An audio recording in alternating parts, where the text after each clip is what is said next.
Salam sejahtera saya ucapkan kepada ibu dosen dan teman-teman sekalian. Perkenalkan, nama saya Gabriel Ebenezer Purba dengan NIM 142250278. Di sini saya akan mempresentasikan mengenai proposal kami yang bernama Nyam Space.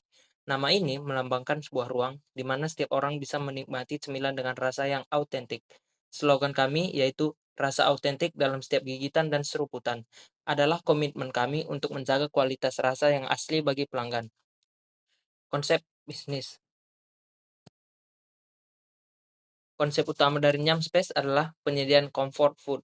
Kami ingin menjadi solusi bagi para pelanggan yang mencari ketenangan di tengah kesibukan melalui perpaduan yang antara kudapan hangat yang mengenyangkan dan minuman segar yang alami. Ini adalah kombinasi yang dirancang untuk memberikan kepuasan maksimal terhadap pelanggan. Selanjutnya adalah profil, masalah, dan solusi. Produk unggulan kami adalah paket building, snack and drink, yang berisi risol dengan berbagai isian dan es kelapa muda murni. Masalah yang sering kami temukan di pasar adalah jajanan yang sudah dingin atau lembek saat sampai kepada tangan pelanggan, serta risiko makanan yang habis terbuang. Solusi yang kami dapat adalah frozen to fry atau digoreng hanya saat ada pemesanan atau made to order. Dengan cara ini, produk kami akan selalu renyah dan hangat, sekaligus meminimalisir limbah bahan baku secara signifikan. Selanjutnya adalah nilai tambah atau target pasar. Keunggulan kami terletak pada kualitas terstandarisasi untuk berbagai varian rasa seperti coklat dan bolognese, hingga mayo dan smoked beef. Kami juga sangat peduli pada kesehatan para pelanggan dengan menyediakan minuman yang rendah kalori untuk meminimalisir penggunaan plastik sekali pakai lewat konsep Go Green. Target pasar utama kami adalah mahasiswa di lingkungan sekitar UPN Veteran Yogyakarta. Target operasional dan prospek finansial. Untuk menjaga efisiensi, kami bekerja sama dengan supplier produk frozen terpercaya guna menekan biaya, tenaga kerja, dan mencegah bahan baku basi. Secara finansial, kami fokus pada perputaran kas yang cepat melalui pemesanan secara digital. Kedepannya, kami berambisi untuk mengumpulkan modal dari laba yang diperoleh dan merencanakan ekspansi jangkauan pasar yang lebih luas untuk kedepannya. Selanjutnya adalah analisis bisnis. Kami menganalisis bisnis dengan berbagai cara. Yang pertama itu adalah analisis SWOT. Kekuatan pada analisis ini adalah pada kombinasi rasa manis dan gurih dan kesegaran air kelapa yang menyehatkan. Meskipun kami memiliki ketergantungan pada supplier bahan baku, peluang kami sangat besar dikarenakan makanan tradisional yang naik kelas dan sedang digemari. Kami juga memetakan ancaman seperti persaingan pasar yang ketat dan fluktuasi harga bahan baku sebagai langkah antisipasi. Selanjutnya adalah BMC. Melalui model bisnis ini, kami menetapkan bahwa kemitraan kunci kami adalah dengan supplier berkualitas dan influencer lokal. Aktivitas utama kami berfokus pada kontrol kualitas dan promosi aktif di media sosial, agar kami tetap terhubung dengan segmen pelanggan yang dinamis. Selanjutnya adalah Value Proposition Canvas atau VPC. Inti dari strategi kami adalah menjawab keluhan para pelanggan mengenai gorengan yang berminyak dan minuman dengan pemanis buatan. Solusi yang kami buat adalah penggunaan kemasan yang dapat menyerap minyak dan jaminan es kelapa yang 100% alami tanpa tambahan pemanis buatan.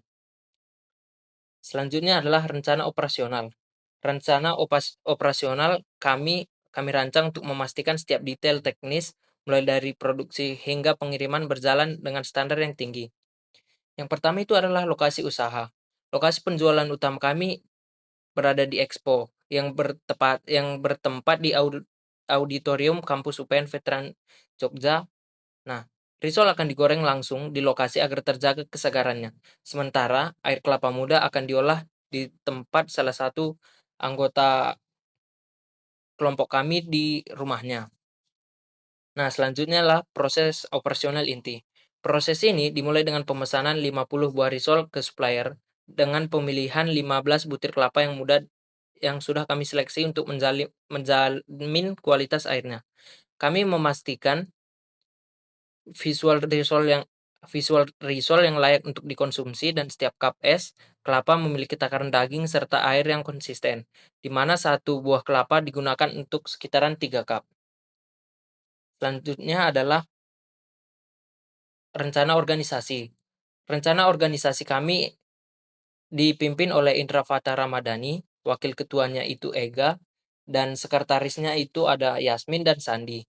Selanjutnya ada bendahara itu Jayan, dan produksi itu Gabriel dan Xavier.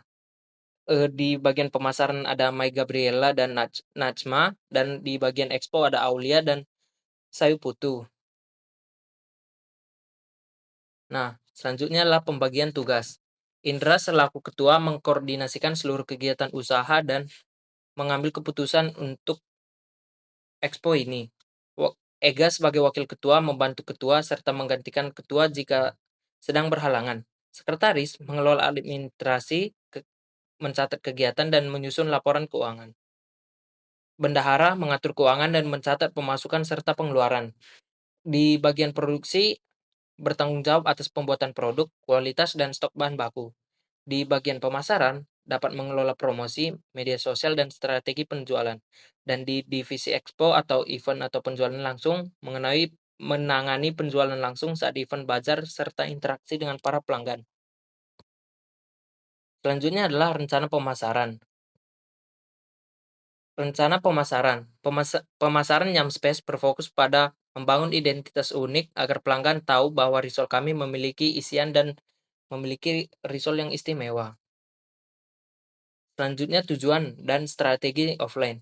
Tujuan kami adalah membangun brand dan menjual minimal 50 pieces risol serta 20 cup kelapa muda saat expo. Strategi offline kami mencakup pembagian sampel gratis, varian bolognese dan coklat di area kampus serta penyebaran voucher diskon Nyam 10. Selanjutnya adalah pengelolaan media sosial. Kami menggunakan visual warna cerah seperti oranye dan krim yang menggugah selera. Bahasa yang digunakan adalah bahasa anak muda yang ceria dan kekinian agar lebih dapat diterima oleh target pasar kami. Selanjutnya adalah kalender konten. Kami telah menyusun jadwal konten mingguan, mulai dari video ASMR, proses pembuatan risol di hari Senin, hingga konten balik layar persiapan jualan di hari Minggu, untuk membangun kepercayaan para pelanggan kami. Selanjutnya adalah strategi pada Instagram dan TikTok. Di Instagram, kami fokus pada fitur Reels dan jejak pendapat. Sedangkan di TikTok, kami mengandalkan video close up, suara gigitan risol yang renyah untuk menarik minat pelanggan secara instan.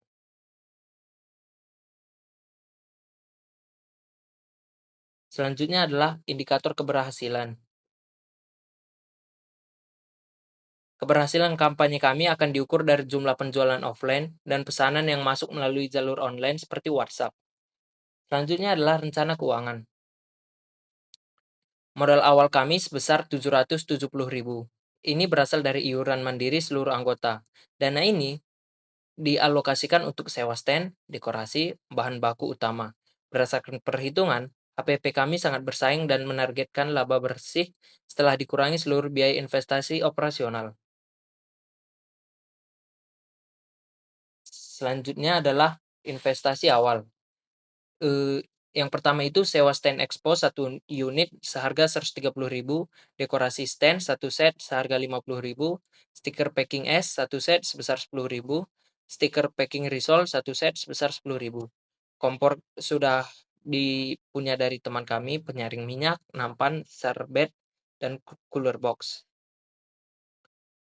Wadah es degan 1 unit juga milik dari teman kami, centong es degan 2 pieces milik pribadi. Jadi total kurang lebih sekitar 200.000.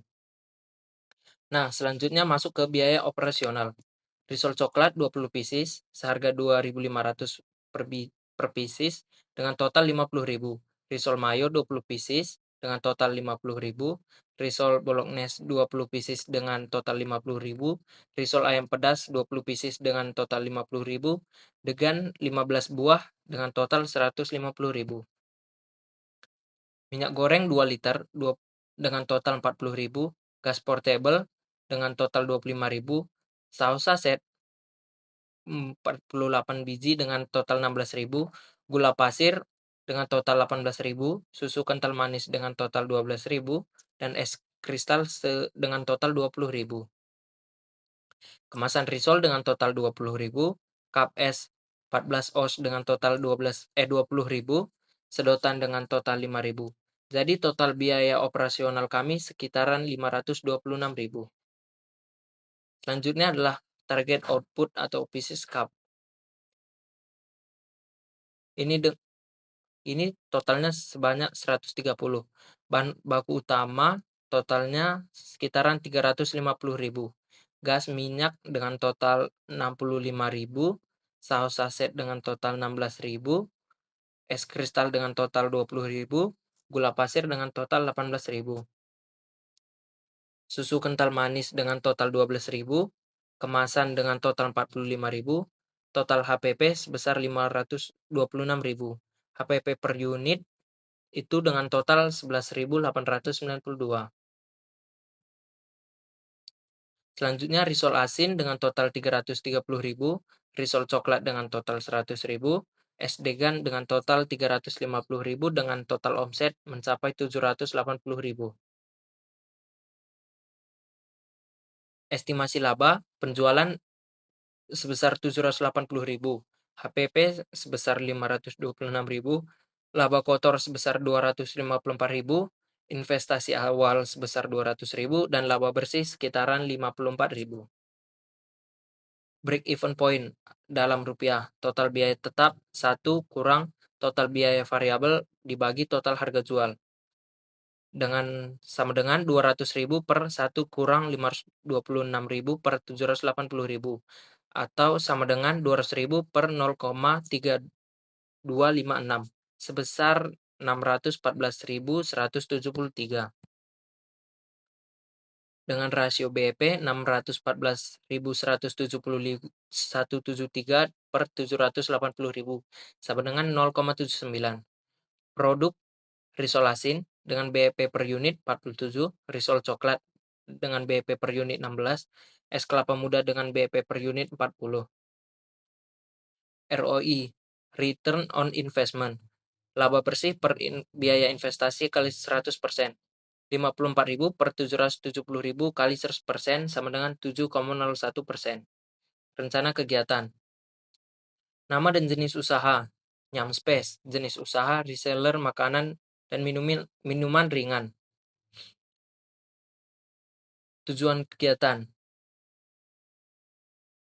Nah, tujuan kegiatan kami memiliki 4 tujuan utama. Yang pertama, melatih kemampuan kami berwirausaha secara nyata, memahami proses dan menjalankan usaha dari hulu ke hilir, memperoleh keuntungan finansial, dan keempat, menyediakan pilihan kuliner yang higienis serta terjangkau bagi mahasiswa. Kami ingin membuktikan bahwa mahasiswa bisa mengelola bisnis yang secara profesional. Nah, selanjutnya itu adalah tahap persiapan dan promosi. Pada tahap ini, kami menyiapkan seluruh kebutuhan mulai dari awal seperti bahan baku, yaitu kulit risol, mayones, sosis, dan es batu, hingga peralatan masak. Persiapan yang matang ini sangat krusial untuk produksi pada hari H agar tidak terhambat. Secara bersamaan, kami mengencarkan promosi lewat WhatsApp dan Instagram, serta memberikan penawaran langsung di lingkungan sekitar agar orang-orang sudah menantikan produk yang sudah kami buat ini. Selanjutnya adalah tahap penjualan dan pelayanan. Saat pelaksanaan, kami mengutamakan pelayanan yang ramah dan cepat di lokasi. Yang strategis, salah satu pihak kami adalah menawarkan paket built-in kombinasi risol dan es kelapa untuk meningkatkan nilai transaksi. Kami juga mencatat setiap transaksi saat sangat mendetail untuk mempermudah proses evaluasi nantinya. Selanjutnya adalah tahap setelah penjualan. Setelah expo berakhir, kegiatan tidak berhenti begitu saja. Kami akan melakukan evaluasi menyeluruh, menghitung perbandingan antara modal dan pendapatan untuk melihat keuntungan bersih yang diperoleh. Kami juga menganalisis kendala apa yang terjadi, seperti masalah antrian atau stok, untuk dijadikan bahan perbaikan di masa depan. Selanjutnya adalah analisis risiko. Analisis risiko. Risiko ketergantungan peralatan. Kami menyadari bahwa cooler box adalah milik pribadi salah satu anggota. Jika anggota tersebut berhalangan, operasional dapat terganggu. Mitigasinya, kami sudah menyiapkan cooler box cadangan dan menunjuk anggota lain sebagai penanggung jawab alternatif. Selanjutnya adalah risiko ketidakpastian produksi. Karena kami menggoreng risol secara dadakan, ada risiko antrian panjang saat jam ramai. Solusinya, kami telah menetapkan kapasitas maksimal per jam dan akan menggoreng sebagian stok risol lebih awal sebagai stok siap saji dan saat jam puncak ekspo. Selanjutnya adalah menjaga kesegaran bahan. Air kelapa sangat sensitif terhadap waktu. Untuk menghindari penurunan kualitas, kami melakukan pembelian kelapa muda tepat di hari pelaksanaan expo dan menyimpannya dalam cooler box selama acara berlangsung. Selanjutnya adalah manajemen tim, dan struktur. Tanpa pembagian tugas yang jelas, booth bisa menjadi sangat kacau. Kami telah menetapkan peran utama dan peran cadangan untuk setiap anggota agar operasional tetap efisien meski ada anggota yang absen. Nah, selanjutnya adalah kualitas kemasan. Kami memastikan paper pouch yang dibeli memiliki lapisan tahan minyak agar tampilan tetap menarik. Jika tidak tersedia, kami sudah menyiapkan lapisan tisu minyak tambahan sebagai pelindung dalam kemasan. Selanjutnya adalah keberlanjutan usaha. Setiap risiko yang sudah kami identifikasi ini telah memiliki solusi yang konkret, yang menunjukkan bahwa tim Nyamspace sangat siap menghadapi dinamika di lapangan. Inilah kurang lebih proposal kami.